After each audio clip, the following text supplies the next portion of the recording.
আসসালামু আলাইকুম এভরিওয়ান, কেমন আছেন সবাই? আশা করি সবাই ভালো আছেন।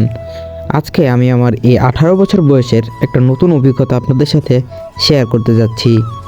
আজকে আমি এই মুহূর্তে দাঁড়িয়ে আছি আমার গ্রামে সুন্দর একটি বিলের মধ্যে।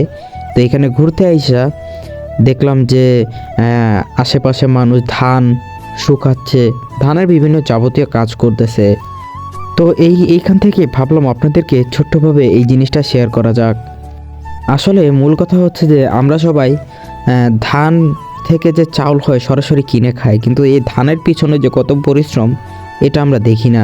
তাই আপনাদের সাথে এই জিনিসটা শেয়ার করা। এই যে আমার সামনে যে আপনারা দেখতে পাচ্ছেন, এই ধানগুলো যে কত কষ্ট করে তারা রোদের মধ্যে 2 মাস 3 মাস কষ্ট করে যে চাউলের উপযোগী করে, তা আপনারা সামনে থেকে দেখলে বুঝতেন হয়তো। তো এই আজকে দেখতে এসে আমি তাদের সাথে কিছুটা হেল্প শখের বসে করেছি, কিন্তু আমার ভালোই লেগেছে।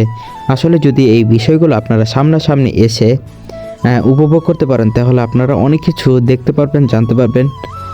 এটাই SMS দেওয়া। তো ঠিক আছে, সবাই ভালো থাকবেন, সুস্থ থাকবেন। ভিডিওটি যদি SMS মূলক আপনার কাছে মনে হয়, চ্যানেলটিতে সাবস্ক্রাইব করে আমাদের পাশে থাকবেন। আসসালামু আলাইকুম।